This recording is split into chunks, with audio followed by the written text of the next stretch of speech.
It's personal between me and you, and I'm going to do you some serious harm, you big stiff idiot. All right, Brendan Taylor here, True School Sports. I'm with one of my good friends in boxing, my guy, Damon Gonzalez. Been around the Florida fight scene for a long time. Damon, first of all, good to see you again. Likewise, man. It's great to see you too. Yeah, so a lot of things going on in our sport right now. You've been around the game for a long time, so I want to pick your brain about maybe some hot topics. Now you're Inoue, the monster, man. A lot of people, there's this ongoing debate about who's the best fighter in the world between him and Terence Crawford. Do you have an opinion on that, or do you think maybe somebody else might be the best fighter in the world, pound for pound? Well, I think there's a lot of language revolved around that in the sport we love because of legacy. Mm-hmm. You know, Inoue has done pretty much what Crawford's done as a behaved champion. They have went up in divisions and won multiple titles. And those are two guys that, you know, obviously we know they don't back down. And they're just so amazing to watch perform and what they do. As far as who's the best, it's really difficult to pin that down. It's kind of subjective. Yeah. But in their weight classes where they are, I mean, it's a no-brainer. Okay. You know, they're the best in the world. Okay. Staying with those two, Inoue. Really, people don't think anybody can 122 can challenge him. Who do you think around 122, 126 could give him like the biggest stylistic problem? Who do you see as like the toughest fight for Inoue? You know, I mean, I haven't given that any thought at this moment, but you know, I like what Taken and Top Rank's doing with moving him and putting him in the right position to fight. And for him, it's a lot of home cooking. He has fought, I remember during COVID, he's fought in Las Vegas. So he has been out of Japan and fought here in the States. A couple times. But it'll be nice to see him fight in front of 30,000, 40,000 people in the U.S. So the American boxing world can see this guy live because he's really incredible to watch, you know? But again, it's really difficult to say in what direction they're going to go, you know? Okay. I know with Crawford, there's a lot of these talks about, like, will he go to 54 to fight Tszyu, or, you know, will he fight Jaron, Ennis? What do you think about, I guess, him and Jaron Ennis, right? That's what I've always wanted to see, was him and Boots. How do you see that fight stylistically if they were to ever get in the ring, Boots? I think that's a great fight because, you know, Boots has paid his dues as a fighter through the years. He's a young fighter to be where he is. But the question is, when is the big fight coming? Mm-hmm. And that's the question that we all want answered in boxing. You know, we want to see Boots get in the ring with a Virgil Ortiz. We want to see Boots get in the ring with Bud Crawford. And that, you know, those are the fights that, and let's just say we want Boots to get in the ring with Spence as well. You know, they're just great champions and great fighters out there that you know, it's like licking chops, man. The bell rings. His style and their styles just make for great fights. And you got to give it to boxing. In the past couple of years, we've seen great fights. Mm-hmm. So, you know, the best is yet to come. Let's just hope for that. Okay. We're optimistic from you. Hopefully they fight at some point, because that's a fight I feel if Terence isn't gonna go to 54, you know, gotta fight. You know, Boots is the best guy not named Terence at welterweight, so I think it's a good fight for boxing. But you also got Tszyu, you know, who I know is fighting Keith one-time Thurman. How do you see that fight? Because I know a lot of people have called that fight a mismatch due to, you know, Thurman's inactivity. How do you feel about Keith Thurman and Tszyu? It's, you know, look, Keith Thurman, he's a tough kid, and he's been to the promised land. He's been in the ring with a lot of great names and a lot of great fighters and what have you. But, you know, it's a fighter that he's fighting, that his caliber and his level, you know, his bloodline. You know, his dad was reigning champion WBC and just a ferocious boxer.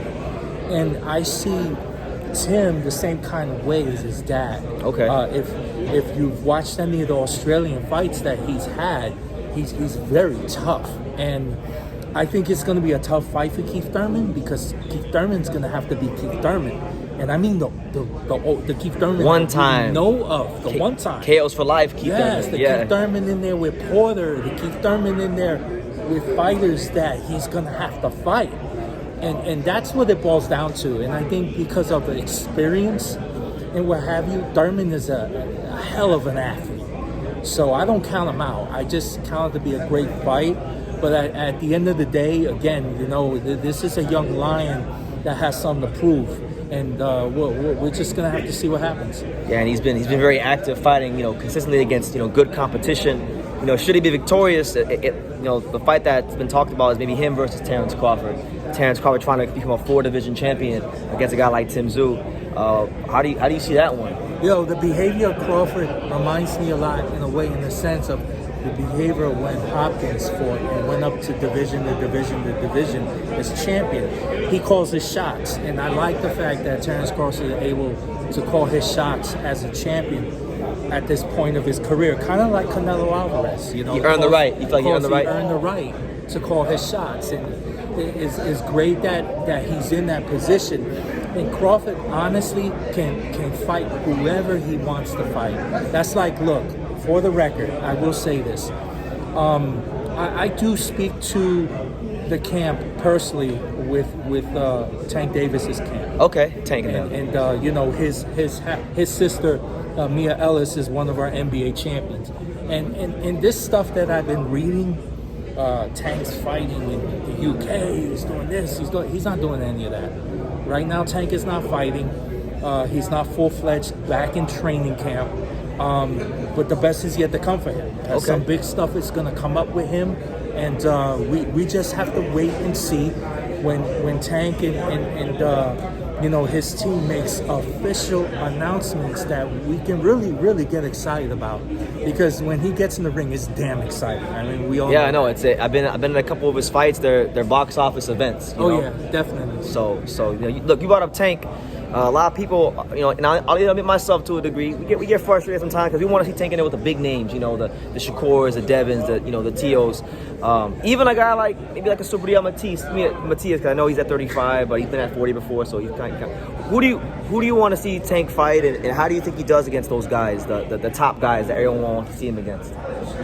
Well, you know, there are some great names out there, and to me, honestly, you know, the Las Vegas Raiders Allegiant Stadium, the big stadium, it's a great venue, which is a humongous venue. I mean, I would love to see Tank Davis versus Devin Haney in that arena, in that football field, because that fight deserves to be in a football field. It deserves to be in a very, very big venue, because hands down, those are two superstars. Those are two kids that are superstars in the sport. That are doing a lot of things. Haney has a tremendous PR with his dad. He's a tremendous. Yeah, listen, Mr. Haney is a tremendous PR. He's always doing PR for his son, and I love it because you know what? At the end of the day, when the bell rings, Devin Haney delivers. I mean, he delivers in each and every fight, and this is what we expect out of these champions.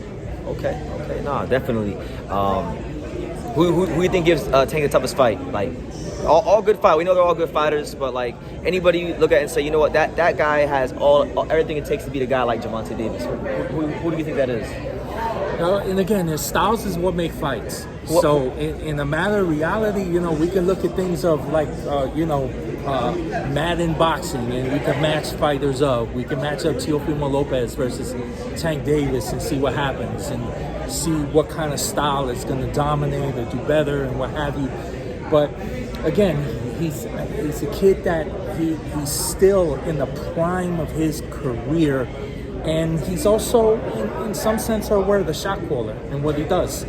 So, you know, at the end of the day, he has the final say in who he wants. Okay. So, you know, we can expect nothing but the best, and I think it's good for boxing. I think boxing in the past 2 years have proven, for example, you know, we got the undisputed heavyweight championship of the world coming up. I've had that in a long time, a couple decades. You know, finally we have the heavyweight Lomachenko fighting, you know, Tyson Fury, and it's for all the straps, all the belts, and I think, you know, some folks are getting blindsided by Fury's performance when he fought the UFC fight and what have you. Ngannou.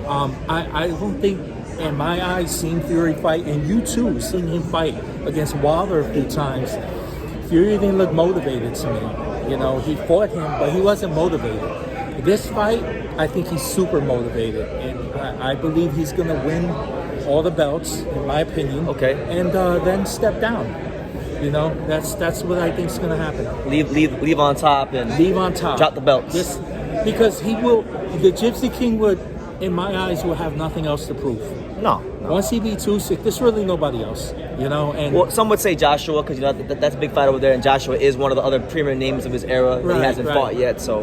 And I get that, but you see, Joshua's gonna have his hands full with a lot of names. You know? You know, once Wilder gets back in shape, he's gonna have to deal with Wilder. He's going to have to deal with Anderson from Top Rank. Big baby up. He's going to have to deal with some really, really tough heavyweights. Yeah. So with that said, again, there's not a super name besides AJ that I think Tyson Fury will have any interest in.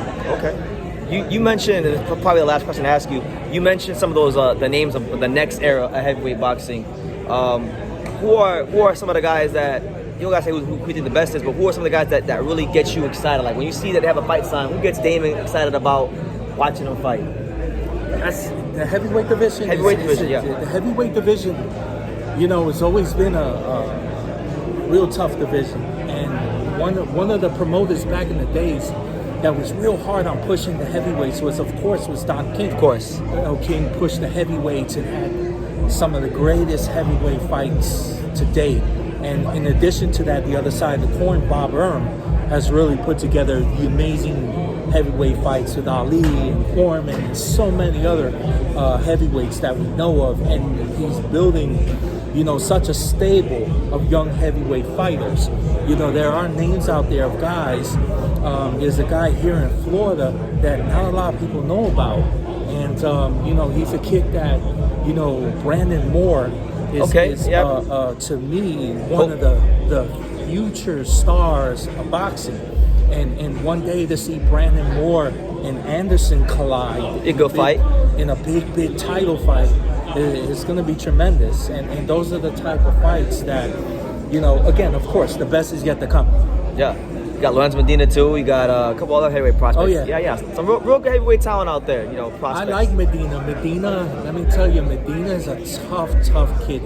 He's a tough customer. He always comes to fight, and he handles himself very well. Heavyweight, super confident. And, you know, when you got somebody that can hear the bell and that can hear his corner and that can execute and not get into the whole schematics of showboating and stuff like that, but is able to do what they need to do as a heavyweight, that's a real heavyweight fighter. Somebody that knows what needs to be done. So okay, all right, Damon. Well, we got to prepare for the show, but any final message you want to give to the boxing world about what you got going on, just for boxing in general? Well, just staying busy. You know, staying busy in boxing. There's a lot happening, of course, and there's a lot of moving parts. I stay very busy with the sanctioning body with the NBA. Yep, I stay National very Boxing busy Association. Shooting photography for different outfits and what have you. And again, just keeping boxing moving. It's a sport that we love, and we should continue to love it and support it. And thank you to all the followers and fans. Tune in, press like. You know, this is big. This is big to keep on doing what we all love to do.